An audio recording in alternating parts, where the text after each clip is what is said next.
Sidang lanjutan gugatan terkait perkara keaslian ijazah Joko Widodo kembali digelar di Pengadilan Negeri Solo. Pihak penggugat menyoroti tidak adanya fisik ijazah asli yang dihadirkan dalam persidangan. Sementara pihak tergugat berdalih dokumen tersebut tidak bisa dihadirkan karena disita pihak kepolisian.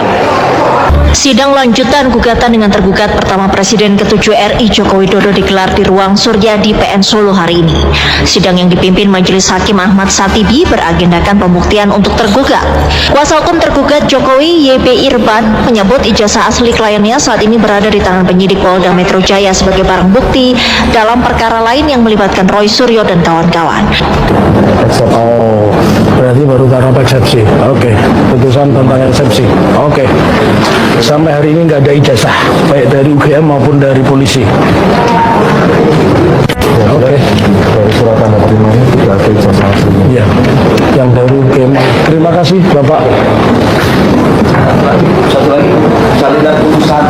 Oh, ya. Misalnya mengambil dari Ya. kopi. Iya. Kopi, misalnya bisa. Iya, ya. Jakarta Pusat yang dia Sama halamannya sama. Ya.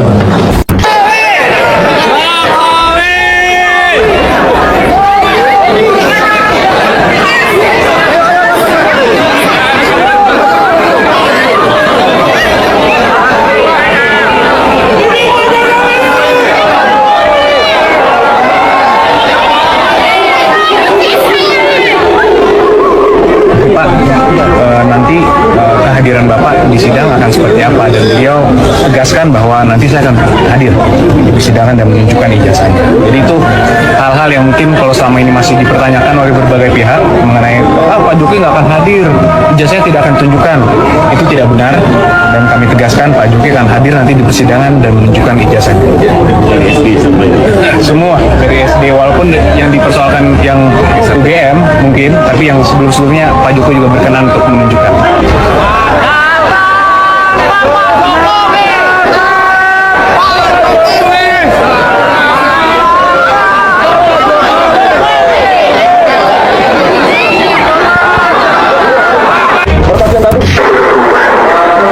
Ya, nanti setelah resmi dari KPU diterima oleh Pak Gunatua tadi, itu melaporkan komisioner KPU baik di Solo, Jakarta maupun pusat ya, itu ke kepolisian.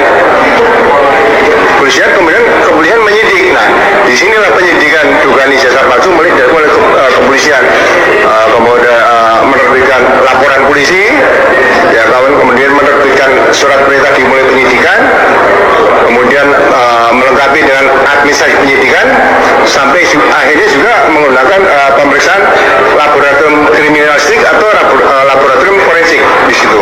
Jadi awal dari pembuktian ijazah yang diduga palsu tadi adalah dengan laporan yang harus dilakukan, melaporkan komisioner KPU tadi ke Kepolisian Negara Republik Indonesia dengan barang bukti adalah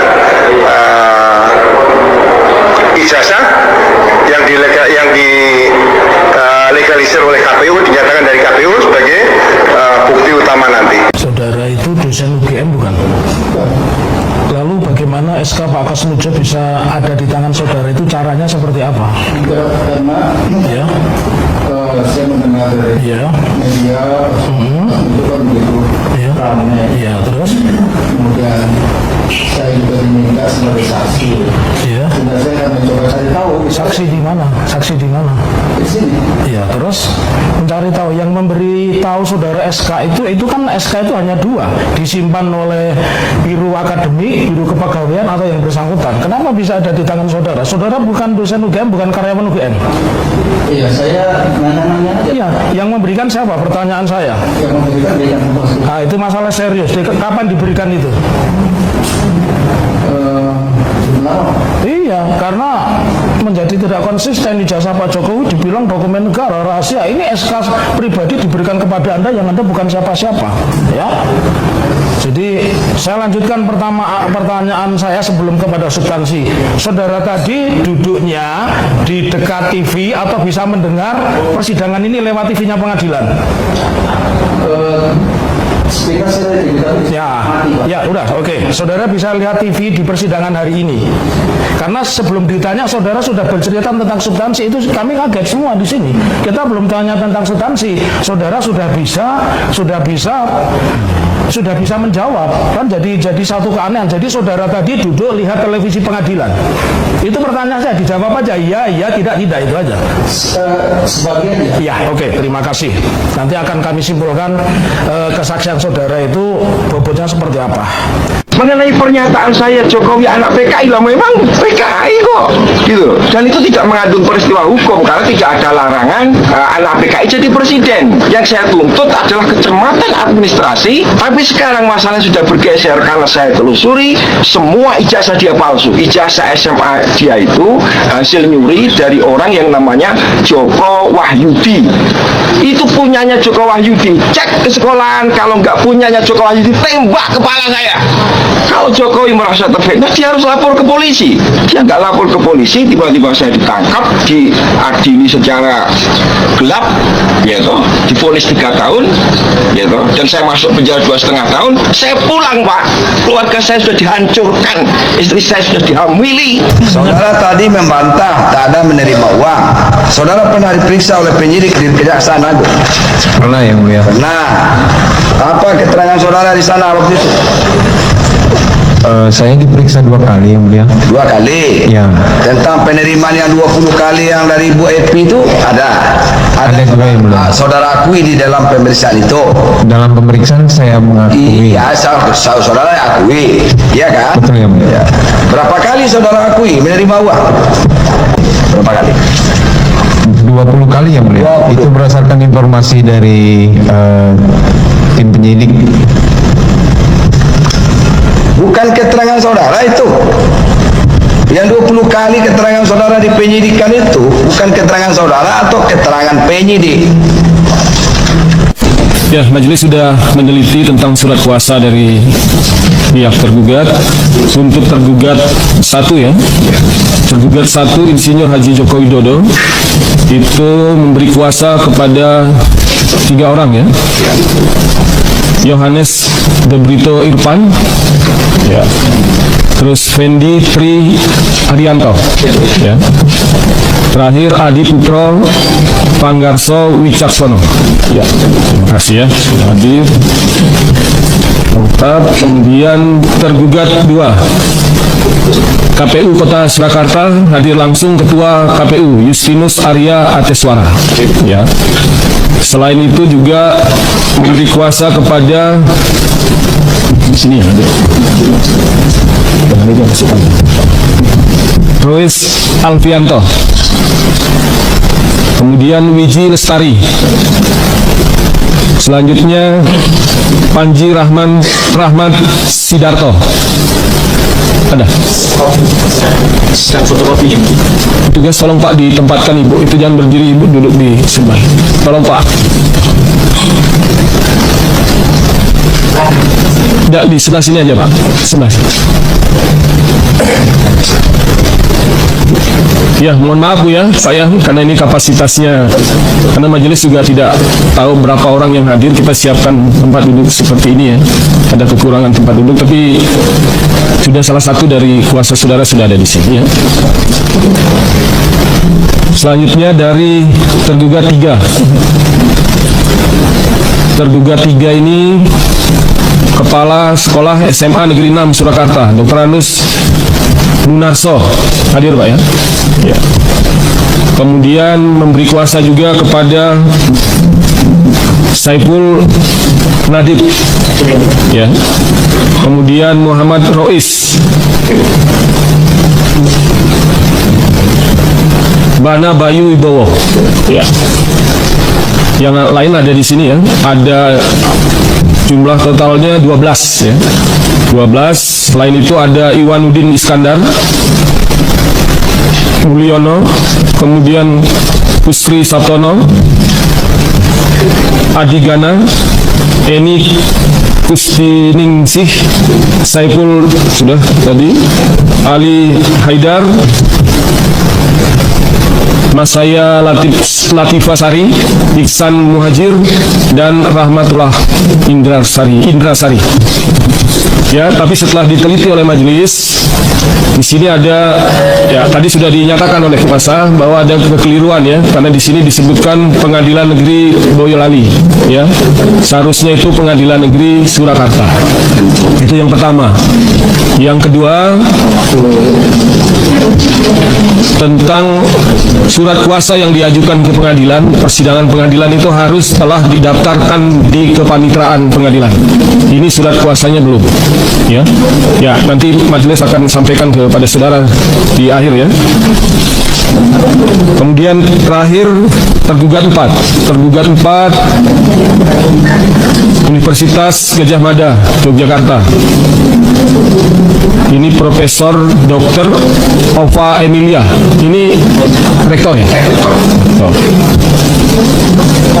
Ini memberi kuasa kepada ini ya, Ferry Anthony. Ya. Ini Kepala Biro Hukum Organisasi Universitas Gadjah Mada. Kemudian yang kedua yang hadir Rizka Afifuddin. Selain itu ada Yusuf Aditya Wibowo dan Derajat Wicaksono. Kesemuanya adalah internal Universitas Gadjah Mada.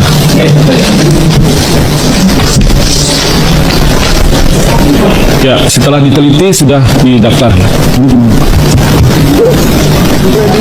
Dari perkembangan yang ada dan bukti baru itu sekarang adalah soal data dari anaknya Profesor Ahmad Sumitro sebagai dekan yang kemudian diaku sebagai pembimbing utama di dalam lembar pengesahannya skripsi Jokowi.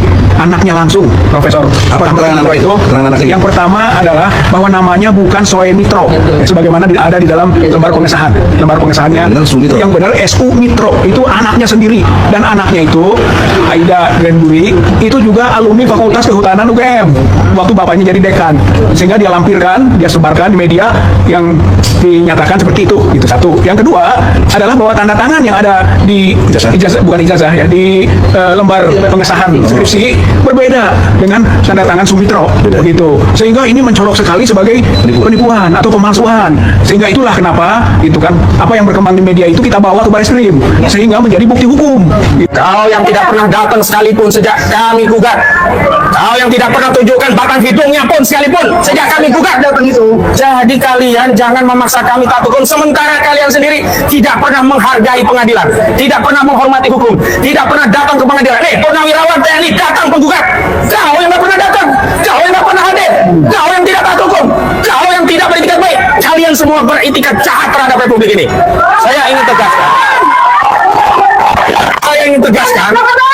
ingin tegaskan sekali lagi kepada Puan, Antoni Salim, Jokowi, Erlangga. Saya katakan kepada kalian semua, kami sudah siap bertarung pada materi pokok perkara. Sudah banyak buktinya. Bukti pertama apa? Arsin, Kadeskot, dan Sekdesnya sudah masuk penjara. 2 penerima kuasa hukum juga sudah masuk penjara. Makanya saya ingatkan, jangan dekat-dekat dengan oligarki perampas tanah rakyat ini. Kalian bisa ditumpangkan seperti Arsin dan juga kuasa. Kalian jangan mau. Jangan makan duit haram dari Aguan. Aguan dapat duit dengan merampas tanah rakyat.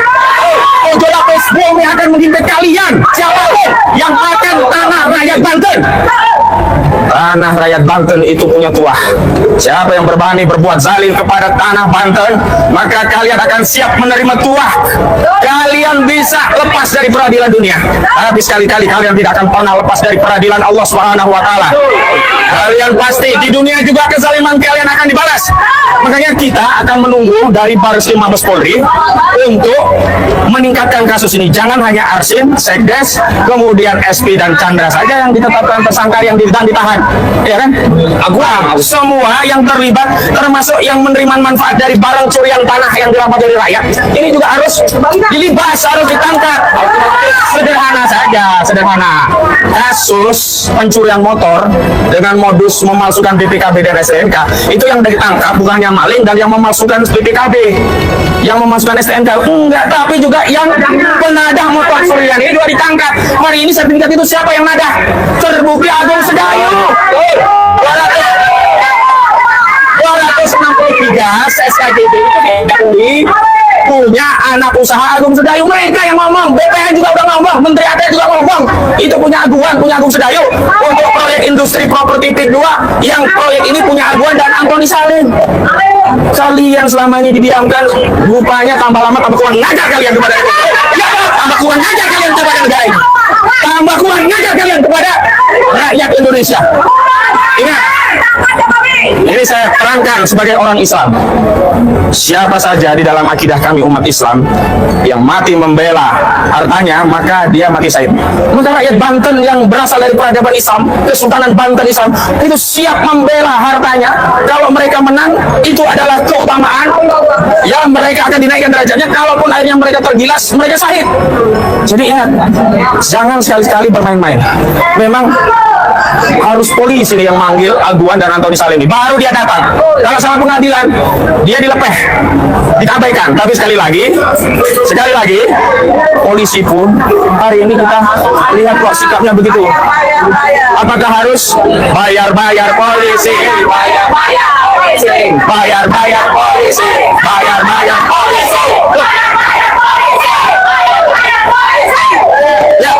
Apa harus bayar polisi agar bisa menangkap Aguan? Apa harus bayar polisi bisa nangkap Antoni Salim? Atau setidaknya nangkap Encut, Gojali ini ya, Mandar Memet, kemudian Ali Hanafiah Lijaya, ini semuanya aktor pagar laut. Kenapa kejahatan sertifikat lautnya ditangkap, ditahan, pagar lautnya yang jogrok, yang kelihatan nggak ditahan-tahan sampai hari ini? Padahal kalau pagar laut itu bisa ditangkap dengan pasal 98 Undang-Undang 32. Ya, halo Sobat Politik, kembali lagi bersama saya di channel ini. Kita sudah menyaksikan teman-teman bagaimana cuplikan video yang sangat menarik. Dan tentu teman-teman, sebelum kita bedah lebih dalam isu panas hari ini, jangan lupa untuk berikan komentar kalian dan subscribe channel ini agar teman-teman tidak ketinggalan informasi menarik yang kita sampaikan.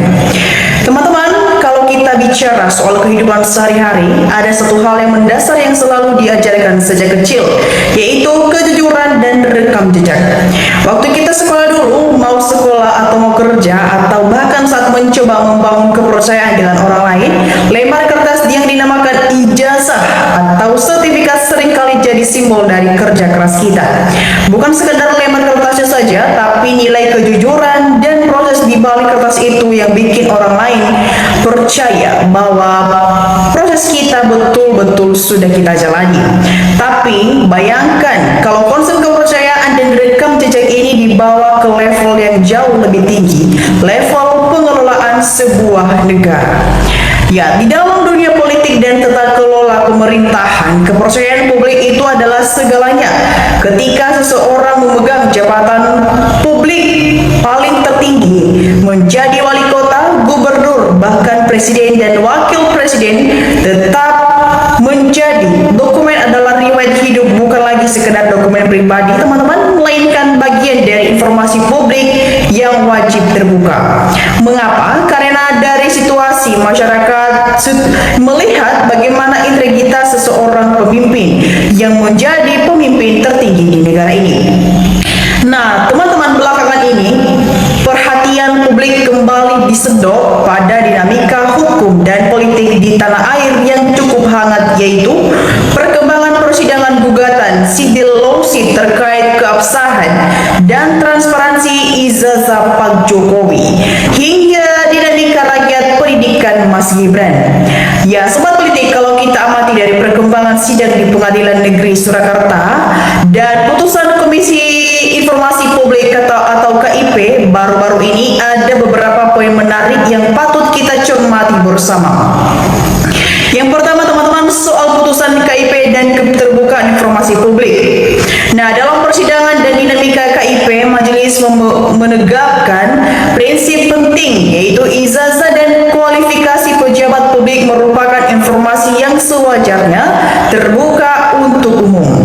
Asas transparansi ini ditegaskan agar tidak ada kesimpangan siuran di tengah masyarakat. Pihak kuasa hukum dan penggugat terus mendorong agar dilakukan pembuktian dan pencocokan dokumen secara gamblang, bahkan ada opsi meminjam barang bukti jika diperlukan di persidangan guna menjawab keraguan publik secara tuntas. Kedua, teman-teman, adanya sorotan terhadap riwayat pendidikan dan penyetaraan ijazah Gibran.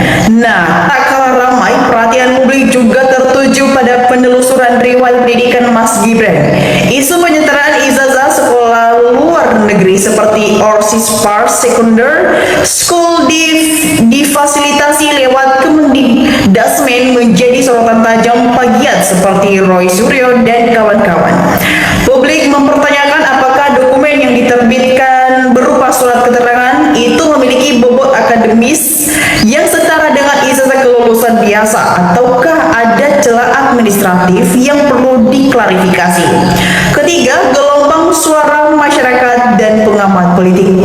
Nah, dinamika ini makin hangat ketika tokoh dan pengamat seperti Roy Suryo, Rocky Gerung, hingga elemen masyarakat seperti kelompok Pasugba memicu perdebatan sengit. Banyak warga netizen di kolom komentar menyuarakan agar seluruh proses hukum dan administratif ini dibuka sejujur-jujurnya tanpa ada yang ditutup-tutupi. Sebagian masyarakat tuntutannya bagi masyarakat atau pemimpin saat ini adalah sederhana saja. Jika memang valid dan asli, tunjukkan secara terbuka agar polemik panjang ini selesai dan dengan menuntaskan dan tidak menjadi beban sejarah. Nah, teman-teman semua, menurut kalian dinamika hukum dan politik ini ada satu pelajaran berharga yang bisa kita petik bersama, yaitu di era keterbukaan informasi seperti sekarang, masyarakat kita sudah cerdas. Publik tidak lagi bisa menerima narasi, tapi menuntut bukti, transparansi, dan kejujuran dari para pemimpin kita.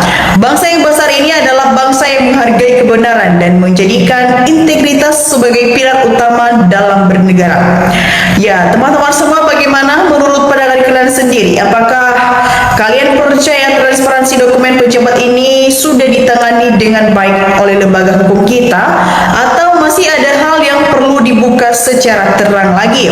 Coba teman-teman tulis pendapat kalian secara bijak dan santun di kolom komentar di bawah, dan jangan lupa untuk share video ini ke teman-teman kita yang lain agar banyak yang melek akan politik. Ya teman-teman, kita melihat juga di kolom komentar di bawah ada banyak tanggapan dari netizen yang sudah memberikan tanggapannya, dan mari kita saksikan bersama teman-teman bagaimana perkembangannya. Ya teman-teman, di sini disampaikan oleh teman kita Paudi memberikan tanggapannya, kalau tidak punya ijazah asli Jokowi dan pengacaranya jangan bohong, harus jujur. Ya teman-teman, kita lanjut. Di sini juga teman kita orang bawah memberikan tanggapannya, dengan kejadian ini hendaknya bisa dijadikan untuk perbaikan syarat pencalonan pejabat. Sampai kalau teman kita Mushadalwanto memberikan tanggapannya, malu negara sebesar Indonesia menyelesaikan hanya ijazah saja seruet ini. Ya, Nia Epirila memberikan tanggapannya juga, kalau perlu Termul ikut dipenjarakan walaupun hanya 2 tahun melindungi kebohongan. Ya teman-teman semua, kita lanjut. Di sini juga teman kita Siti Rofiah memberikan tanggapannya, di negara manapun kalau kebohongan disertai nyolong duit rakyat sudah dihukum mati. Ya teman-teman semua, Riwas memberikan tanggapannya, kejujuran adalah modal utama untuk keselamatan dunia akhirat. Ya teman-teman, kita lanjut. Di sini juga teman kita Roham Hagus memberikan tanggapannya, kebohongan pada saatnya pasti akan terbongkar, yang salah bahkan saleh, yang jujur bakal makmur, fan yang tidak jujur pada saatnya bakal hancur. Ya teman-teman semua, kita lanjut. Muhammad Fadil Mansyah memberikan tanggapan, jangan ada lagi pemimpin tertinggi sampai bahwa ada ijazah palsu. Ya teman-teman, kita lanjut. Alto memberikan tanggapan, kepolisian sebagai aparatur hukum, apa jadi kepala hukum di kasus ijazah Jokowi? Kalau barang bukti ada kepolisian, kenapa tidak diserahkan ke pengadilan, penjabat dan aparat pada kaplak lihat rakyat gaduh dan terpecah belah. Ya teman-teman, kita lanjut di sini juga teman kita Nurdin memberikan tanggapannya. Kepolisian Kapolda Basekrim termul pengacara, semua berak-berak mentret nggak malu. Pembohong masih dibela karena banyak uangnya. Nanti lower seperti ini jangan dipakai, karena dia sudah membela seorang pembohong sampai mati-matian. Bila perlu hukum juga, karena sudah menghalangi pemeriksaan, dan Basekrimnya juga harus dipecat karena sudah memeriksa penuh kebohongan. Ya teman-teman, kita lanjut di sini juga teman kita Untung Sugiharto. Di sini dia berpendapat teman-teman, membela kebenaran adalah ibadah, membela kebohongan demi posisi jabatan adalah kemungkaran. Mari tegakkan amar ma'ruf nahi munkar. Ya teman-teman, disampaikan oleh kita Tumijen Aceh. Di sini dia berpendapat teman-teman sangat betul, 1000% kemenangan rakyat NKRI itu paten semua. Pembela pahlawan Indonesia, kebenaran kejujuran bangsa. Ya, semua politik kita lanjut. Yasnita memberikan tanggapannya, sangat memalukan yang melindungi ijazah palsu terutama pemimpin rakyat. Terus pihak keamanan Polri terutama sekali partai yang mengusung dan mempertanggungjawab sekali KPU yang menyeleksi berkas periksa orang dari yang KPU yang sudah tidak becus. Ya teman-teman semua, kita lanjut di sini juga teman kita Abedrosika memberikan tanggapannya, Jokowi berlindung di ketiak Metro Jaya. Bila polisi ingin pulih dari kebencian rakyat, saatnya sekarang tunjukkan ijazah Jokowi yang benar, jangan dilindungi. Kalau polisi nggak bilang polisi PKI Polri harus jeli, PKI itu akan bangkit yang dikoordinir Jokowi. Nah teman-teman semua, kita lanjut. Muhammad Salim memberikan tanggapannya, suruh minta sama Polda untuk dicocokkan. Kalau Polda nggak mau kasih alasan apa bisa jadi kalau Polda nggak mau kasih, berarti Polda lah yang sengaja melindungi kebohongan Jokowi dan bikin gaduh.